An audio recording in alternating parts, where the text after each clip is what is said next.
Hello friends, welcome to my channel.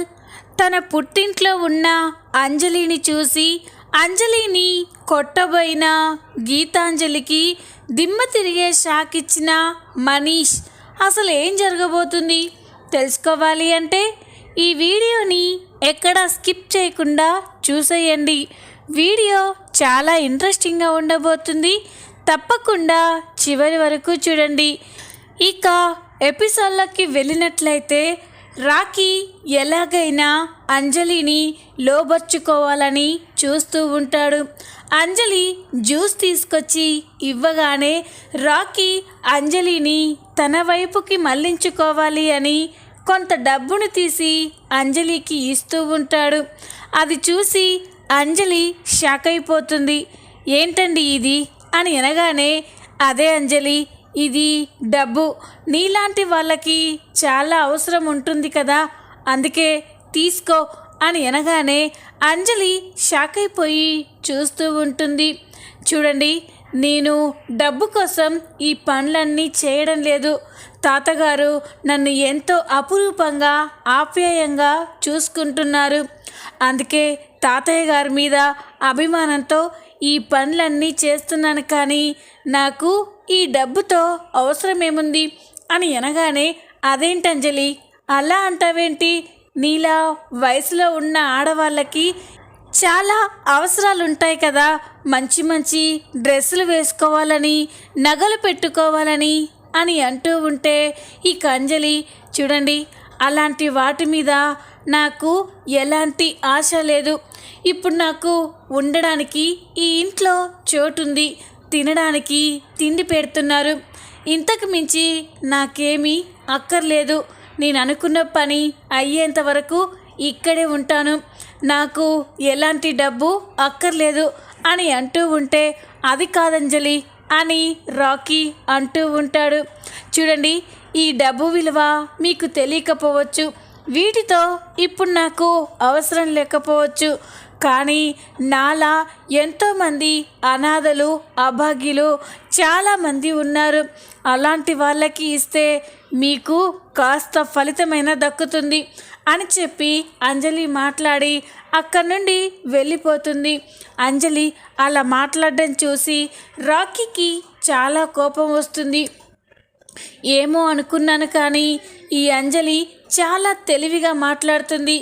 ఈ అంజలి నన్ను ఎంత దూరం పెట్టినా సరే నేను మాత్రం అంజలిని వదిలే ప్రసక్తే లేదు. నేను ఏ అమ్మాయికైనా వల విసిరాను అంటే నా వలలో ఆ ఆడది పడాల్సిందే. అంజలి కూడా ఏదో ఒకరోజు పడుతుంది అని రాకీ అయితే చాలా నీచంగా ఆలోచిస్తూ ఉంటాడు. ఇక కాసేపటి తర్వాత మనీష్ అయితే చాలా టెన్షన్ పడుతూ ఆలోచిస్తూ ఉంటాడు. ఇక బయటికి వచ్చి ఇప్పుడు ఏం చెయ్యాలి, నాకు ఏం చెయ్యాలో అర్థం కావట్లేదు. అత్తయ్య అంజలిని తన ముందుకు తీసుకురావడానికి నాకు ఇచ్చిన గడువులో ఒకరోజు పూర్తయిపోయింది. ఇంకా 3 రోజులు మాత్రమే ఉన్నాయి. ఈలోగా అత్తయ్య దగ్గరికి అంజలిని ఎలా తీసుకెళ్ళాలి? అక్కడ అత్తయ్య నా మీద నమ్మకం పెట్టుకొని అంజలిని నేను తీసుకొస్తానని నమ్ముతుంది. ఇక్కడ తాతయ్య బొట్టు చేత నన్ను లాక్ చేసేశాడు. ఇప్పుడు ఏం చెయ్యాలి అని ఆలోచిస్తూ ఉంటాడు. లేదు, ఎలాగైనా ఈ 3 రోజుల్లో తాత మీద ఉన్న ఆ ఒట్టుని తీసి గట్టు మీద పెట్టి అంజలిని అత్తయ్య ముందుకి తీసుకెళ్ళాలి. అప్పుడే అత్తయ్య పరువు కాపాడినట్టుగా నాకు గౌరవం దక్కుతుంది అని మనీష్ అనుకుంటూ ఉంటాడు. ఇది చాలదన్నట్టు ఈ అంజలి అత్తయ్య కంటపడింది. ఇన్ని రోజులు అంజలి ఎక్కడో మారుమూల గ్రామంలో ఉంది అని అత్తయ్యని నమ్మించాను. అంజలి దొరికే ఛాన్స్ లేదని చెప్పాను. కానీ ఈ అంజలి లేని తలనొప్పి తీసుకొచ్చింది. ఈరోజు గుడికి వెళ్ళి గుళ్ళో అత్తయ్య కంటపడింది. ఇప్పుడు ఏం చెయ్యాలి? ఎక్కడో ఉన్న అంజలిని తీసుకురాలేకపోవచ్చు, కానీ ఇదే ఊళ్ళో ఉన్న అంజలిని తీసుకురావడం కష్టం కాదని అత్తయ్య నన్ను ఫోర్స్ చేస్తుంది. ఎలాగైనా తాతయ్యని ఒప్పించి అంజలిని అత్తయ్య ముందుకి తీసుకెళ్ళాలి. అని మనీష్ ఆలోచిస్తూ ఉంటాడు. ఇంతలోనే ఇక గీత తన భర్త తన ఫ్యామిలీ మొత్తం కూడా కారులో ఇంటికి వస్తుంది. గీత అక్కడికి రావడం చూసి మనీష్ ఒక్కసారిగా షాక్ అయిపోతాడు.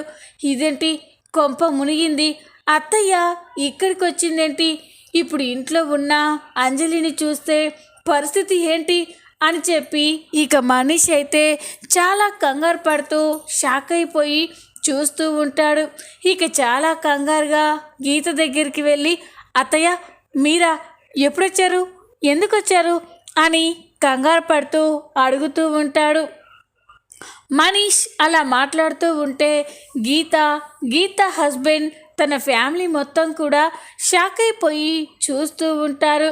ఇక గీత, ఏంట్రా, ఏం మాట్లాడుతున్నావు, మేము ఇప్పుడే కదా వచ్చింది, ఎప్పుడు వచ్చారు అని అడిగేది పోయి ఎందుకు వచ్చారు, ఎలా వచ్చారని అడుగుతావేంట్రా అని అనగానే ఇక మనీష్, అదే అత్తయ్య, ఇంత సడన్గా మిమ్మల్ని చూసేసరికే నా కాళ్ళు చేతులు ఆడడం లేదు అని అంటూ ఉంటే, ఏం లేదురా, ఊరికే అమ్మా నాన్నల్ని చూడ్డానికి వచ్చాను అని గీత తన ఫ్యామిలీ అయితే లోపలికి వెళ్తూ ఉంటుంది. అది చూసి మనీష్ చాలా టెన్షన్ పడుతూ ఉంటాడు. ఇప్పుడు ఏం చేయాలి, అంజలి ఇంట్లోనే ఉంది, అంజలిని అత్తయ్య కంట పడకుండా చూసుకోవాలి అని చెప్పి మనీష్ అయితే చాలా కంగారు పడుతూ ఇంట్లోకి వస్తారు. ఇక గీత తన భర్త తన పిల్లల్ని అక్కడే సోఫాలో కూర్చోబెడుతుంది. ఇక ఇంట్లో తన తల్లి తండ్రి కనిపించకపోయేసరికి, అమ్మ నాన్న ఎక్కడికి వెళ్ళారు, మీరు కూర్చోండి, నేను నాన్న వాళ్ళని పిలుస్తాను అని చెప్పి ఇక గీత అయితే అమ్మ నాన్న అని ఇల్లంతా కూడా వెతుకుతూ ఉంటుంది. అప్పుడే అంజలి ఫ్రిడ్జ్లో ఏదో తీసుకురావడానికి వెళ్తూ ఉంటుంది. అది గమనించిన మనీష్ ఒక్కసారిగా షాక్ అయిపోతారు. ఇదేంటి, అంజలి ఇప్పుడే ఇక్కడికి రావాలా, ఇప్పుడు అత్తయ్య కానీ అంజలిని చూసింది అంటే ఇక్కడ పెద్ద తుఫానే జరుగుతుంది, తాతయ్య ఎంత పని చేసావయ్యా అని చెప్పి మనీష్ అయితే చాలా కంగారు పడుతూ అత్తయ్య అని పిలుస్తూ ఉంటాడు. ఇక గీత, ఏంట్రా అని అనగానే, మీకెందుకు అత్తయ్య, జర్నీ చేసి అలసిపోయారు, మీరొచ్చి ఇలా కూర్చోండి, నేను వెళ్ళి తాతయ్యని నానమ్మని తీసుకొస్తాను అని చెప్పగానే ఇక గీత సరే అని సోఫాలో కూర్చుంటుంది. ఇక మనీష్ అయితే ఎలాగైనా అంజలిని గీత కంట పడకుండా చూసుకోవాలి అని కావాలనే అంజలి దగ్గరికి వెళ్ళి, అంజలి అని అనగానే, ఏంటండి అని అడుగుతూ ఉంటుంది. అప్పుడే మనీష్ అంజలితో, అంజలి ఏమీ అనుకోకపోతే నా రూమ్ కాస్త చిందరవందరగా ఉంది, నా రూమ్ ఒకసారి సర్ది క్లీన్ చేయవా, ఏమీ అనుకోకు అని అనగానే అంజలి షాక్ అయిపోతుంది. అదేంటండి, ఈరోజు ఉదయమే కదా అందరి గదులు సర్ది క్లీన్ చేశాను, మళ్ళీ ఇప్పుడు క్లీన్ చేయమంటున్నారేంటి అని అంజలి అడగగానే ఇక మనీష్, అది కాదంజలి, ఈరోజు ఏదో ఫైల్ కోసం రూమ్ అంతా చిందరవందర చేశాను, వెళ్ళి కాస్త నా రూమ్ సర్దవా అని అనగానే ఇక అంజలి అలాగే అని అంజలి అయితే మనీష్ గదిలోకి వెళ్ళి మనీష్ గదిని సర్దడానికి చూస్తూ ఉంటుంది. అంజలి గదిలోకి వెళ్ళేసరికే గది అంతా కూడా చాలా నీట్గా శుభ్రంగా ఉండడం చూసి అంజలికి ఏమీ అర్థం కాదు. ఇదేంటి, ఈ మనిషి నన్ను రూమ్ సర్దమని చెప్పారు, ఇక్కడ రూమ్ చూస్తే చాలా నీట్గా ఉంది, అసలు ఏమైంది అని అంజలి అయితే గదిలోకి వెళ్ళి అది ఇది సర్దుతూ ఉంటుంది. ఇక రాజారాం బామ్మ ఇద్దరు కూడా పైన గదిలో ఉంటారు. ఇక మనీష్ అయితే ఇక చాలా టెన్షన్గా తాతయ్య దగ్గరికి వెళ్తారు. తాతయ్య తాతయ్య అని పిలవగానే ఇక రాజారాం మనీష్తో ఏంట్రా అని అడుగుతూ ఉంటాడు. అప్పుడే మనీష్ ఇలా రా తాతయ్య అని ఇక రాజారాంని పక్కకి తీసుకెళ్తాడు. ఏంటో చెప్పరా, ఎందుకు అంత టెన్షన్గా ఉన్నావు అని అనగానే ఇదంతా నీ వల్లే తాతయ్య, నీ వల్లే నాకు ఇంత టెన్షన్స్ అని అనగానే ఇప్పుడు నేనేం చేశానురా అని అంటాడు. ఏం చేశానురా అని మెల్లగా అడుగుతున్నారా? ఆ అంజలిని తీసుకొచ్చి ఇంట్లో పెట్టారు. అత్తయ్యకి అంజలి గురించి చెప్పొద్దని చెప్పారు అని అనగానే అది చెప్పడానికేనా పక్కకు తీసుకొచ్చావు అని అనగానే లేదు తాతయ్య, అంజలి ఇక్కడ ఉందని నా అత్తయ్యతో చెప్పొద్దని నాకు చెప్పావు, కానీ అత్తయ్య ఇప్పుడు మన ఇంటికి వచ్చింది అని చెప్పగానే రాజారాం ఒక్కసారిగా షాక్ అయిపోతాడు. ఇక వెంటనే ఏం మాట్లాడుతున్నావురా, గీత మన ఇంటికి వచ్చిందా అని అనగానే అవును తాతయ్య, అత్తయ్యే కాదు మామయ్య పిల్లలు అందరూ వచ్చారు, నాకు చాలా టెన్షన్గా ఉంది తాతయ్య అని అనగానే రేయ్ గీత కానీ అంజలిని చూసిందా అని అనగానే లే తాతయ్య, చూస్తే ఈ పాటికే ఇల్లంతా రణరంగమయ్యేది. అంజలిని తెచ్చి ఇంట్లో పెట్టినందుకు నిన్ను, అంజలి ఇక్కడే ఉన్నా కూడా ఎక్కడుందో తెలీదని నాటకం ఆడినందుకు నన్ను, ఇద్దరినీ కూడా అత్తయ్య చెడుగుడాడేసేది అని అనగానే ఇక రాజారాం రేయ్ ఎట్టి పరిస్థితుల్లో అంజలి గీత కంట పడకూడదురా అని అంటూ ఉంటే లే తాతయ్య, అంజలిని గీతకి అత్తయ్యకి అప్పచెప్పాలి అని అనగానే రాజారాం షాక్ అయిపోతాడు.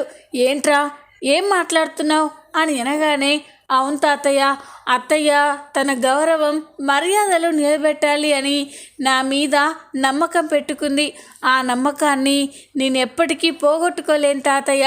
దయచేసి మీరు మీ మీద వేసుకున్న ఒట్టును తీసి గట్టున పెట్టేస్తే అంజలిని అత్తయ్యకి అప్పగిస్తాను, నాకు ఈ టెన్షన్ పోతుంది అని అనగానే ఇక రాజారాం షాక్ అయిపోతాడు. రేయ్ మనీష్, ఇప్పుడు సమయం కాదు, చెప్పాను కదా అంజలిని ఎప్పుడు గీత దగ్గరికి తీసుకెళ్లాలో నాకు బాగా తెలుసని. ప్రస్తుతం అంజలి గీత కంట పడకూడదు. అంజలి ఎక్కడుంది అని అనగానే అత్తయ్య కంట పడకూడదని నేనే అంజలిని నా గదికి పంపించాను అని చెప్పగానే మంచి పని చేసావురా, పద అని ఇక బామ్మ రాజారాం మనీష్లు గీత వాళ్ళ దగ్గరికి వెళ్తారు. ఇక గీత అయితే తన కన్న తండ్రి తల్లిని చూసి చాలా మురిసిపోతూ ఉంటుంది. రాజారాం గీతని చూసి చాలా టెన్షన్ పడుతూ చెమటలు పడుతూ ఉంటే తుడుస్తూ ఉంటాడు.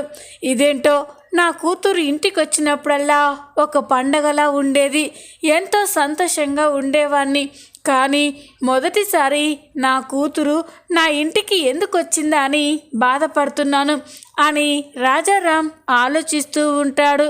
ఇక బామ్మ అయితే గీతని తన మనవరాళ్ళని మనవడిని పలకరిస్తూ ఉంటుంది. రాజారాం మాత్రం అంజలి గురించే ఆలోచిస్తూ ఉంటాడు.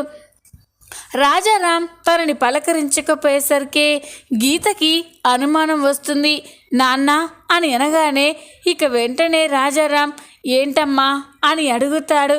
ఏంటి నాన్న అలా ఉన్నావేంటి, ఏమైంది అని అనగానే ఇక రాజారాం అబ్బే అదేం లేదమ్మా అని అంటూ ఉంటాడు.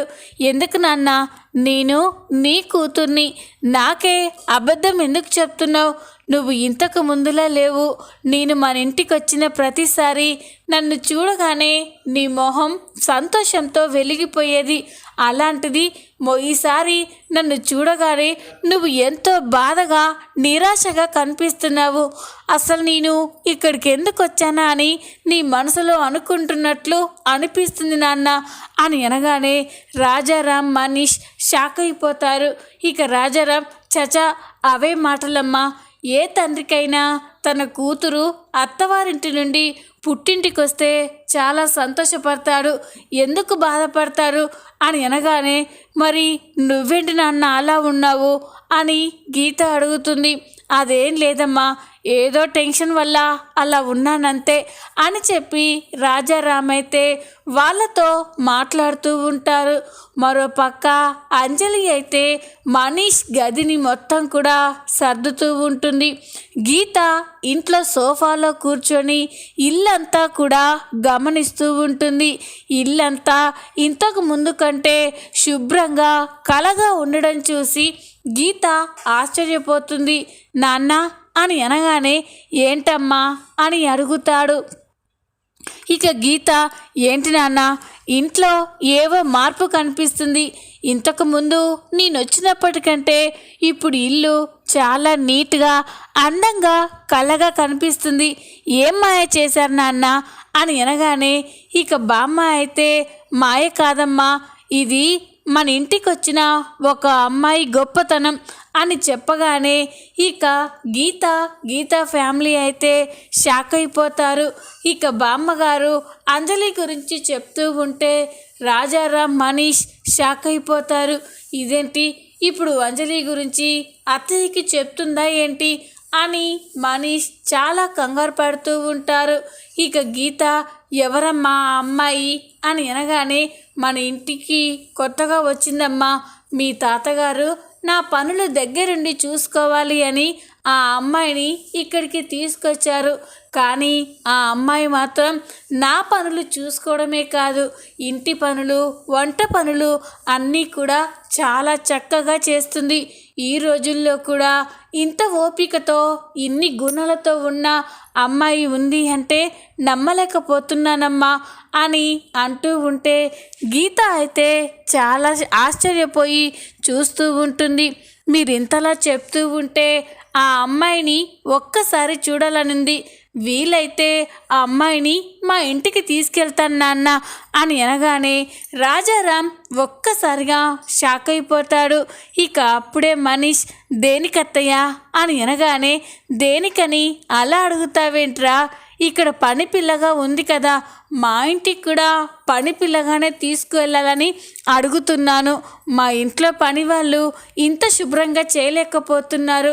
అందుకే ఆ అమ్మాయిని మా ఇంటికి తీసుకెళ్తాం, ఏమంటావు నాన్న అని అనగానే రాజారాం అయితే చాలా బాధపడుతూ ఉంటాడు. ఏమంటాను, నీ కన్న కూతుర్నే నువ్వు నీ ఇంటి పని మనిషిగా తీసుకెళ్ళి తన చేత చాకిరీ చేయించాలని అనుకుంటున్నావు. తను నీ కన్న కూతురు అని నీతో చెప్పలేను, నువ్వే తన కన్న తల్లి అని అంజలితో చెప్పలేను అని రాజారాం బాధపడుతూ ఉంటాడు. ఇక గీత ఏంటి నాన్న ఏం ఆలోచిస్తున్నారు అని అనగానే అదేం లేదమ్మా, ఆ అమ్మాయిని నేను మీ అమ్మ పనులు దగ్గరుండి చూసుకోవడం కోసం మాత్రమే తనని ఇక్కడికి తీసుకొచ్చాను, అంతేకాని ఇంట్లో పనులు చేయాలని కాదు. ఇప్పుడు ఆ అమ్మాయి నీతో పాటు మీ ఇంటికి వస్తే ఇక్కడ మీ అమ్మ ఆలనా పాలన ఎవరు చూసుకుంటారు అని అంటూ ఉంటే అప్పుడే బామ్మ కూడా అవునమ్మా, అంజలి నా పక్కన లేనిదే నాకు ఏమీ తోచదు. ఎప్పుడు అంజలి నా పక్కనే ఉండి నన్ను కంటికి రెప్పలా చూసుకుంటుంది. అంజలిని ఎక్కడికి పంపించలేమమ్మా అని అనగానే ఇక గీత అయితే చూస్తూ ఉండిపోతుంది. ఇక అప్పుడే గీత ఇంటిని ఇంత అందంగా మార్చిన ఆ అమ్మాయిని ఒక్కసారి చూడాలి నాన్న, తను ఎక్కడుంది అని అనగానే ఇక రాజారాం మనీష్ షాక్ అయిపోయి చూస్తూ ఉంటారు. అప్పుడే ఇక మనీష్ అదే అత్తయ్య, మీరింటికి రావడానికి ముందే తను మార్కెట్కి వెళ్ళింది అని చెప్పగానే గీత షాక్ అయిపోతుంది. అలాగా, పర్వాలేదు, ఆ అమ్మాయి వచ్చేంత వరకు ఇక్కడే ఉంటాను. మా అమ్మ ఆ అమ్మాయి గురించి చెప్పినప్పటి నుండి ఆ అమ్మాయిని చూడాలనుందిరా అని గీత అంటూ ఉంటుంది. ఇక అది విని మనీష్ రాజారాం అయితే షాక్ అయిపోతారు. ఒకరి మొహాలు ఒకరు చూసుకుంటూ చాలా కంగారు పడుతూ ఉంటారు. అప్పుడే మనీష్ అత్తయ్య మీరు ఈరోజు షెడ్యూల్ మర్చిపోయారా అని అనగానే ఏంట్రా అని అడుగుతాడు. అదే అత్తయ్య, ఈరోజు మనకి వేరే కంపెనీ వాళ్ళతో ఇంపార్టెంట్ మీటింగ్ ఉంది కదా, ఆ మీటింగ్కి మీరు తప్పకుండా అటెండ్ అవ్వాలి. ఇంకా ఇక్కడే ఉంటే ఆ మీటింగ్ ఏమవుతుంది అని అనగానే ఇక గీత అవునరా మర్చిపోయాను, అమ్మా నాన్న నేను మీటింగ్కి వెళ్ళొస్తాను అని చెప్పగానే గీత భర్త గీతు నేను కూడా వస్తాను అని అంటూ ఉంటుంది. పర్వాలేదండి నేను వెళ్ళొస్తాను అని అనగానే గీతు పద మనిద్దరం ఆ మీటింగ్ చూసుకొని మళ్ళీ ఇక్కడికి వచ్చి భోంచేసి అందరం మన ఇంటికి వెళ్ళిపోదాం అని చెప్పగానే గీత కూడా సరే అంటుంది. గీత కారులో వెళ్తూ ఉంటే ఇక అంజలి అయితే బయట పెరట్లో మొక్కలకి నీళ్లు పెడుతూ ఉంటుంది. గీత అలా కారులో వెళ్తూ ఒక్కసారిగా అద్దంలో చూస్తుంది. కార్ అద్దంలో అంజలి మొక్కలకి నీళ్లు పెట్టడం కనిపిస్తూ ఉంటుంది. అంజలిని అక్కడ చూసి గీత ఒక్కసారిగా షాక్ అయిపోతుంది. వెంటనే కార్ని స్టాప్ చేస్తుంది. అది చూసిన తన భర్త ఏంటి గీతు ఏం జరిగింది అని అనగానే ఏమండి ఆ అంజలి ఇక్కడే ఉందండి అని చెప్తూ ఉంటే ఇక ఒక్కసారిగా షాక్ అయిపోతారు. ఏంటి గీతు ఏమంటున్నావు నువ్వు? అవునండి అంజలి ఈ ఇంట్లోనే ఉంది. అంజలి ఇక్కడ ఉన్నా కూడా మనీష్ కానీ మా నాన్న కానీ అంజలి గురించి నాతో ఎందుకు చెప్పలేదు అని కోపంతో రగిలిపోతూ ఉంటుంది. ఇక కోపంగా రివర్స్ వస్తుంది. ఇక అంజలి అయితే అప్పుడే ఇంట్లోకి వెళ్తూ ఉంటుంది. ఇక గీత చాలా కోపంగా అంజలి అని పిలవగానే అంజలి ఆగిపోయి గీతని చూసి షాక్ అయిపోతుంది. గీత మళ్ళీ అక్కడికి రావడం చూసి మనీష్ రాజారాం ఒక్కసారిగా షాక్ అయిపోతారు. ఇక మనీష్ గీత దగ్గరికి వచ్చి ఏంటత్తయ్యా అని అంటూ ఉంటే ఇక గీత రేయ్ ఈ అత్తనే ఇంత మోసం చేస్తావా? ఈ అత్త పరువు కాపాడే అల్లుడి అనుకున్నాను. నన్నే నువ్వు మా నాన్న కలిసి ఇంత చీట్ చేస్తారా అని అనగానే ఇక మనీష్ షాక్ అయిపోతాడు. ఏంటత్తయ్యా దేని గురించి మాట్లాడుతున్నావు అని అనగానే అంజలి గురించి. అంజలి ఇక్కడే ఈ ఇంట్లోనే ఉందని నాకు తెలుసు. ఏ అంజలి రావే బయటికి అని అరవగానే అంజలి అక్కడికి వస్తుంది. అంజలి అక్కడికి రాగానే అంజలిని చూసి గీత అయితే చాలా కోపంతో ఆవేశంతో రగిలిపోతూ ఉంటుంది. తన కోపాన్ని కంట్రోల్ చేసుకోక నా పరువు తీసి నన్ను ఇంతలా డ్యామేజ్ చేసి నా డ్రీమ్ ప్రాజెక్ట్ ఆగిపోయేలా చేసి నా ఇంట్లోనే దర్జాగా తిరుగుతున్నావా? ఎంత ధైర్యమే నీకు అని అంజలిని కొట్టబోతూ ఉంటే ఇక మనీష్ అయితే గీత చెయ్యి పట్టుకొని ఆగత్తా అని కోపంగా అరుస్తాడు. అది చూసి గీత రాజారాం అంజలి గీత ఫ్యామిలీ అంతా షాక్ అయిపోయి చూస్తూ ఉంటారు. అత్త అంజలి పైన ఒక్క దెబ్బ పడినా బాగోదు. తను ఇక్కడ ఉంటుంది కాబట్టి మా మనిషి, తన రక్షణ మా బాధ్యత అని మనీష్ అనగానే గీత షాక్ అయిపోయి చూస్తూ ఉంటుంది. చూద్దాం రాబోయే ఎపిసోడ్లో ఏం జరగబోతుందో. ఈ వీడియో మీకు నచ్చినట్లయితే లైక్ చేయండి, సబ్స్క్రైబ్ చేసుకోండి. Thanks for watching.